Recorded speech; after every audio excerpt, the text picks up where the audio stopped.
வணக்கம். தமிழ்நாடு அரசு துறைகளில் முக்கிய தகவல்கள், திட்டங்கள் மற்றும் தேவையான இடங்களில் ஊடகங்களுக்கு சரியான நேரத்தில் பொதுமக்களுக்கான தகவல்களை அளிப்பதற்காக பிற அரசு துறைகளுடன் ஒருங்கிணைப்பதற்கும் மூத்த IAS அதிகாரிகளாக இருக்கக்கூடியவர்களை அரசு தொடர்பாளராக அரசானது நியமித்திருக்கிறது.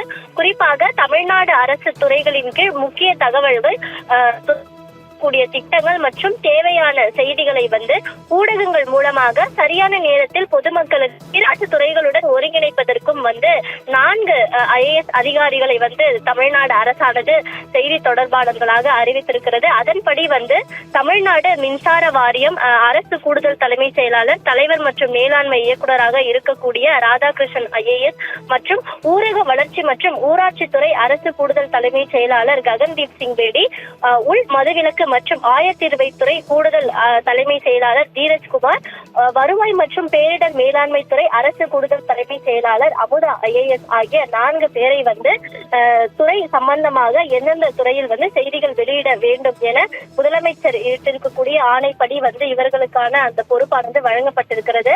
ராதாகிருஷ்ணன் IAS பொறுத்தவரையில் எரிசக்தி துறை, மருத்துவம் மற்றும் மக்கள் நலவாழ்வுத்துறை, போக்குவரத்து துறை, கூட்டுறவு, உணவு மற்றும் நுகர்வோர் பாதுகாப்புத்துறை, அதே போல வெளிநாடு வாழ் தமிழர் நலன், பள்ளி கல்வித்துறை, உயர்கல்வித்துறை, கைத்தறி, கைத்திறன், துணிநூல் மற்றும் கதர்துறை, மனிதவள மேலாண்மை துறை ஆகிய துறைகளில் வெளிவரக்கூடிய செய்தி திட்டங்களை துல்லியமாக உரிய நேரத்தில் இது குறித்து செய்தியாளர்களிடம் தெரிவிப்பதற்காக நியமிக்கப்பட்டிருக்கிறார். ககன்தீப் சிங்கை பொறுத்தவரை நகராட்சி நிர்வாகம் மற்றும் குடிநீர் வழங்கல் துறை, ஊரக வளர்ச்சி மற்றும் ஊராட்சி துறை, கால்நடை பராமரிப்பு, பால்வளம், மீன்வளம், மீனவர் நலத்துறை, அதே போல வேளாண்மை மற்றும் உழவர் நலத்துறை, நீர்வளத்துறை, சுற்றுச்சூழல் காலநிலை மாற்றம் மற்றும் வனத்துறை, குறு சிறு மற்றும் நடுத்தர தொழில் நிறுவனங்கள் துறை, தொழில் முதலீட்டு ஊக்குவிப்பு மற்றும் வர்த்தகத்துறை, அதே போல இயற்கை வளங்கள் துறை குறித்த செய்திகளை துல்லியமாக தெரிவிப்பதற்காக நியமிக்கப்பட்டிருக்கிறார்.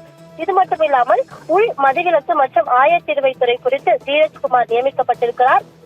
வருவாய் மற்றும் பேரிடர் மேலாண்மை துறை, சமூக நலன் மற்றும் மகளிர் உரிமைத்துறை, மாற்றுத்திறனாளிகள் நலத்துறை, தொழிலாளர் நலன் மற்றும் திறன் மேம்பாட்டுத்துறை, ஆதி திராவிடர் மற்றும் பழங்குடியினர் நலத்துறை, பிற்படுத்தப்பட்டோர் மற்றும் மிகவும் பிற்படுத்தோர் சிறுபான்மையினர் நலத்துறை, வீட்டு வசதி மற்றும் நகர்ப்புற வளர்ச்சித்துறை, நெடுஞ்சாலைகள் மற்றும் சிறு துறைமுகங்கள் துறை, சுற்றுலா பண்பாடு மற்றும் சமய அறநிலைத்துறை, சிறப்பு திட்ட செயலாக்கத்துறை ஆகிய தகவல்களை வழங்குவதற்காக அமுதா IAS நியமிக்கப்பட்டிருக்கிறார். குறிப்பாக அரசு செய்தி தொடர்பாளர்களுக்கு ஒதுக்கப்பட்டிருக்கக்கூடிய துறைகளின் கீழ் செயலாளர்கள் மற்றும் துறை சார்ந்த அறிவிப்புகள் மற்றும் சாதனைகள் குறித்த தகவல்களை அரசு செய்தி தொடர்பாளர்களுக்கு வழங்குவார்கள்.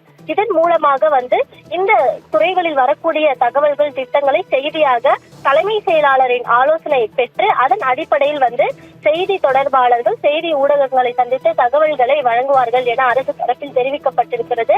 அரசின் திட்டங்கள் மற்றும் தகவல்களை வேகமாக சரியான முறையில் உரிய நேரத்தில் மக்களுக்கு கொண்டு சேர்க்கும் விதமாக இவ்வாறு 4 செய்தி தொடர்பாளர்களை அரசானது நியமித்திருக்கிறது.